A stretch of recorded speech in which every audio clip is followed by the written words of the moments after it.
दूसरे दिन माँ दुर्गा के दूसरे स्वरूप देवी ब्रह्मचारिणी की पूजा हो रही है। माँ ब्रह्मचारिणी की पूजा करने से सभी कामों में सफलता प्राप्त होने के साथ सुख समृद्धि मिलती है। गोपालगंज स्थित शक्ति पीठ थावे दुर्गा मंदिर में माँ ब्रह्मचारिणी की पूजा के लिए भक्तों की भारी भीड़ जुट रही है। आरती में हजारों श्रद्धालु शामिल हो रहे हैं। पूरा वातावरण भक्तिमय हो गया है। हर तरफ घंटे की गूंज और जय माता दी के जयकारे लग रहे हैं। माँ के दरबार में आकर हर कोई अपने मन की बात रखता है। ऐसी मान्यता है कि सच्चे मन से जो भी भक्त थावे वाली के दरबार में आते हैं, माता उनकी मुरादें पूरी करती हैं। यहाँ नवरात्र के 9 दिन तक माँ के अलग अलग स्वरूपों की पूजा होती है। दूर दूर से श्रद्धालु माता के दरबार में पूजा अर्चना के लिए पहुँच रहे हैं। पूरे परिसर में सुरक्षा के कड़े इंतजाम किए गए हैं। सीसीटीवी से पूरे परिसर पर निगरानी की जा रही है।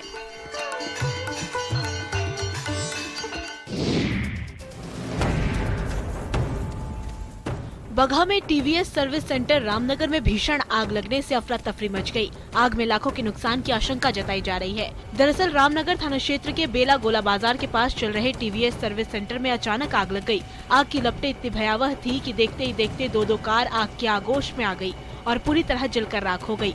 स्थानीय लोगों ने इसकी सूचना सर्विस सेंटर के मैनेजर और मालिक को दी। फिर पुलिस को भी सूचना दी गई। फायर ब्रिगेड और स्थानीय लोगों के सहयोग से घंटों बाद आग पर काबू पाया गया। आग की लपटें इतनी तेज थी कि काबू पाने में पसीने छूट गए। जब तक आग पर काबू पाया जाता तब तक लाखों की संपत्ति राख हो चुकी थी। आग में कंप्यूटर का सामान और दस्तावेज भी जल गया था। आग कैसे लगी इसका खुलासा नहीं हो सका है। पुलिस को इस घटना की सूचना दी गई है। पुलिस ने सभी एंगल से जांच शुरू कर दी है।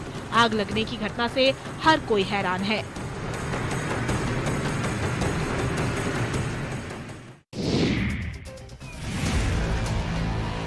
धुएं का गुबार और सड़कों पर भीड़। गहमा गहमी की ये तस्वीर किशनगंज की है। ठाकुरगंज प्रखंड के गंभीरगढ़ में लोग गुस्से में हैं। गुस्से की वजह है एक बच्चे की मौत, जिसे एक ट्रक ने रौंद दिया।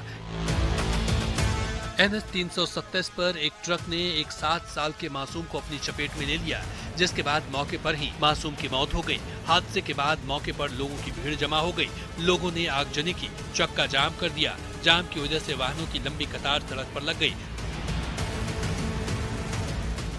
बताया जा रहा है कि जिस ट्रक ने बच्चे की जान ली, उस पर ईंट लदा था और वो तेज रफ्तार से आ रही थी। उसी दरमियान मासूम उसकी चपेट में आ गया। लोगों का गुस्सा शांत कराने में पावाखाली पुलिस के पसीने छूट गए। घंटों बाद लोगों का गुस्सा शांत हुआ, तब जाकर हाईवे से जाम हटा। प्रशासन ने आक्रोशित लोगों को जांच के बाद उचित कार्रवाई का भरोसा दिया है। वहीं इस हादसे के बाद पूरे इलाके में सन्नाटा पसरा है।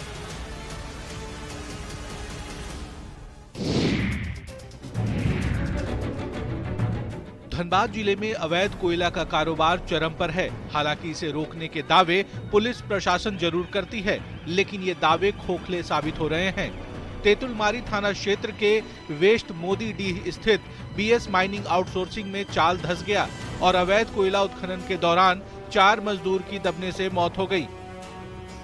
इस हादसे में कई मजदूर घायल भी हुए हैं। घटना के बाद आनन फानन में साथी मजदूर शवों को लेकर मौके से भाग निकले। हैरानी की बात यह है कि हर बार की तरह पुलिस और BCCL घटना की पुष्टि नहीं कर रहा।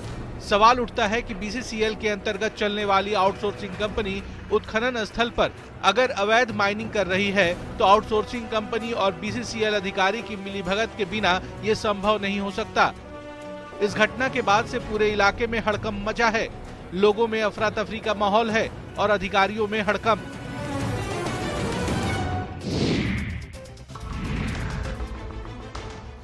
गुमला के सदान बुकमा गांव में जंगली हाथी ने फिर से 2 घरों को ध्वस्त कर दिया। हाथी ने घर में रखे अनाज को भी नष्ट कर दिया। काफी देर बाद हाथी को वापस जंगल में खदेड़ा गया। इधर हाथी के उत्पात से लोगों में दहशत का माहौल है। लोगों ने वन विभाग पर लापरवाही का आरोप लगाया है। लोगों का कहना है कि वन विभाग की तरफ से टॉर्च की व्यवस्था नहीं की गई है, जिस वजह से उन्हें काफी परेशानियों का सामना करना पड़ रहा है। सदान बुकमा गांव में सुबह 4 बजे हाथी ने 2 घरों पर हमला कर दिया। गजराज के कहर से यहाँ के लोगों का जीना दूभर हो गया है। दहशत के साए में ये लोग जीवन यापन कर रहे हैं। मेहनत की कमाई से ये घर बनाते हैं और गजराज एक ही झटके में उसे तहस नहस कर देता है। खेतों में पसीना बहाकर अन्न उगाते हैं और हाथी उसे बर्बाद कर देता है। गजराज ने इस इलाके को कई बार निशाना बनाया है, बावजूद इसके कोई गंभीरता से इन लोगों की सुध नहीं ले रहा, जिससे ग्रामीणों में नाराजगी देखी जा रही है।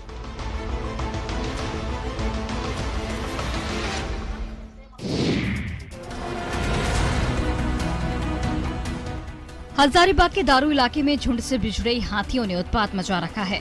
हाथियों का झुंड किसानों की फसल को बर्बाद कर रहा है, वहीं बाउंड्री को भी तोड़ रहा है। बनहप्पा में तबाही मचाने के बाद झुंड से बिछड़े हाथी ने जिनगा पंचायत भवन के पास तबाही मचाई। हाथियों ने कई एकड़ खेत में लगी फसल को खाने के साथ ही रौंद कर बर्बाद कर दिया। यहाँ 3 हाथी पहुंचे थे। हाथियों के उत्पात से लोग सहमे हुए हैं। वहीं वन विभाग की उदासीनता से उनकी परेशानी और बढ़ गई है।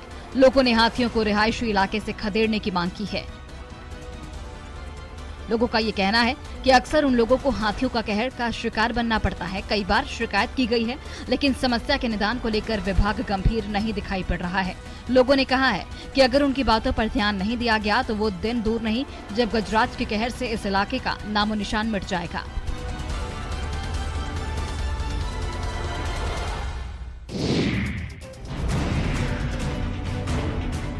सिमडेगा में हाथी का आतंक थमने का नाम नहीं ले रहा है। हाथी ने फिर 2 महिलाओं की जान ले ली। बोलबा प्रखंड के कुंदरमुंडा छपलपानी गांव के जंगल में हाथियों ने 2 महिलाओं को पटक पटक कर मार डाला। तरशीला नाम की महिला को गजराज ने उस वक्त निशाना बनाया जब वो जंगल में महुआ चूनने गई थी। अचानक हाथियों ने उन पर हमला कर दिया और पटक पटक कर उसकी जान ले ली। गांव की आश्रिता किरकट्टा का भी शव मिला है। आशंका जताई जा रही है कि उसे भी गजराज ने अपना शिकार बनाया है, क्योंकि आश्रिता का शव भी तरशीला के सबसे 1 किलोमीटर दूर मिला है। ग्रामीणों का कहना है कि आए दिन हाथियों का आतंक इस इलाके में देखने को मिलता है। वन विभाग को भी इसकी खबर है, लेकिन लगाम लगाने की कोशिश आज तक नहीं हुई। नतीजा ये है कि आए दिन ग्रामीण हाथियों के गुस्से का शिकार हो रहे हैं। वन विभाग के इस रवैये से लोगों में नाराजगी देखी जा रही है।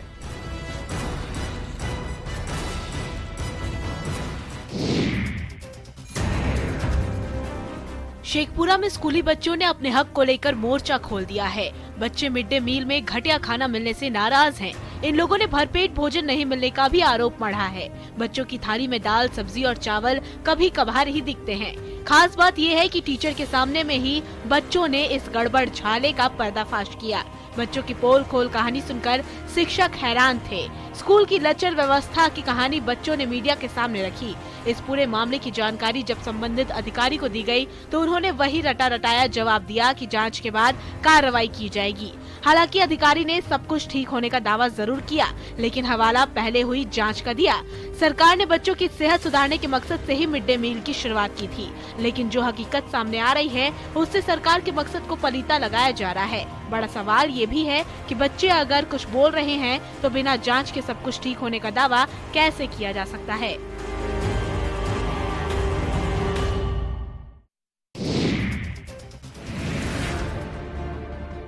जामताड़ा के फतेहपुर प्रखंड के सरमुंडी गांव में पीएचडी विभाग की ओर से 1 साल पहले जल मीनार बनाया गया था, लेकिन अब तक ग्रामीणों को एक बूंद पानी नल से नसीब नहीं हो पाया है। ग्रामीणों ने ठेकेदार पर निर्माण कार्य में लापरवाही का आरोप लगाया है। ग्रामीणों के मुताबिक बोरिंग, जल मीनार और इसका सोलर प्लेट अलग अलग जगहों पर लगाया गया है। इतना ही नहीं, पाइप जहां तहां बिछाकर एक घर में भी पानी का कनेक्शन नहीं कराया गया और ये योजना उद्देश्य विहीन बना हुआ है। इस लापरवाही की वजह से ग्रामीणों को आज भी पीने के पानी के लिए भटकना पड़ रहा है। ग्रामीणों ने इस लापरवाही की जानकारी कई बार इंजीनियर को दी, लेकिन किसी ने अभी तक सुध नहीं ली है। ग्रामीणों ने जल्द से जल्द जल मीनार को चालू करने की मांग की है। एक जगह पानी का टंकी है, दूसरी जगह बोरिंग है, तीसरी जगह सोलर टंकी है। ना ही हमको पानी का सुविधा मिल रहा है। कष्ट में जिंदगी है, पानी का बहुत दिक्कत है हमारे यहाँ। अभी तक हुआ नहीं है, ना ही टंकी में फाइनल टच दिया है, जबकि सारा चीज हम लोग के पास आधार कार्ड वगैरह सारी चीज लेके चला गया है। गिरिडीह में एक बेटी के दर्द और हिम्मत की चर्चा हो रही है। कैमरे के सामने खड़ी इस बेटी पर दुखों का पहाड़ टूट पड़ा। इस बेटी का नाम निशा है। निशा 10वीं की छात्रा है। दरअसल हरैया टाड़ निवासी निशा के पिता द्वारिका यादव कुछ दिनों से बीमार थे। बुधवार को उनका निधन हो गया। उसी दिन बेटी निशा का मैट्रिक का एग्जाम था। बेटी फर्ज और करियर के बीच मझधार में खड़ी थी। निशा अपने पिता के अंतिम संस्कार में शामिल होती तो उसके करियर पर ब्रेक लग जाता और एग्जाम में शामिल होने पर पिता की अंतिम विदाई नहीं देख पाती। बेटी असमंजस में थी, लेकिन उसने हिम्मत के आगे दर्द को दबाया और एग्जाम में शामिल होने का फैसला किया। एक तरफ बेटी परीक्षा दे रही थी तो दूसरी तरफ पिता की चिता जल रही थी। निशा उदास है कि पिता के अंतिम संस्कार में शामिल नहीं हो सकी, लेकिन वो कहती है कि वो पिता के सपनों को पूरा करने के रास्ते पर चल रही है। यही पिता के लिए सच्ची श्रद्धांजलि है।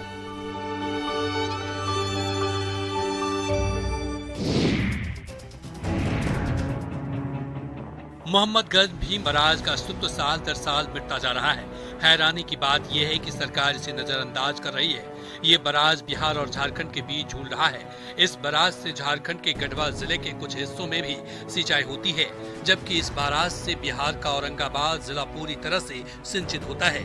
देख रेख के अभाव में बराज की गहराई कम होती जा रही है। मिट्टी के जमाव होने से इस बराज में पानी का स्तर बहुत कम हो चुका है, जबकि पानी का फैलाव भी सिमट कर रह गया है। बराज में हिस्सेदारी की बात की जाए तो इस पर जो भी खर्च आता है उसका 70% हिस्सा बिहार सरकार वहन करती है, जबकि झारखंड में अवस्थित होने के बाद भी झारखंड को इसकी देखरेख पर 30% की हिस्सेदारी देनी होती है। तो ऐसे में सवाल ये उठता है कि क्या दो राज्यों के बीच की उलझन में मिट जाएगा बराज का अस्तित्व? अगर ऐसा होता है तो बिहार और झारखंड दोनों राज्यों के लोगों को परेशानी का सामना करना पड़ेगा।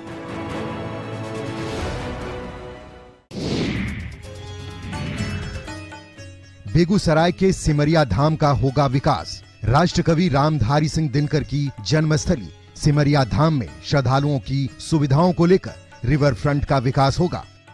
सिमरिया अब पर्यटन के क्षेत्र में नई पहचान बनेगा। इसके लिए बिहार सरकार ने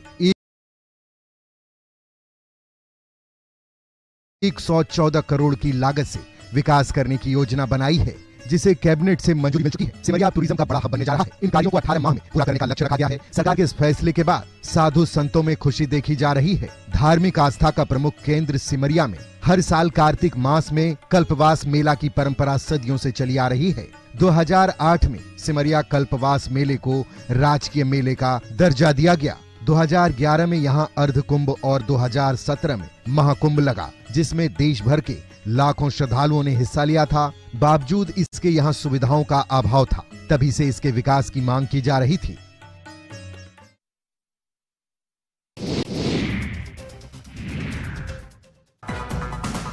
मेडिकल कॉलेज की तर्ज पर अब सदर अस्पताल में भी चिकित्सकों के लिए होगा मेडिसिन में डीएनबी की पढ़ाई।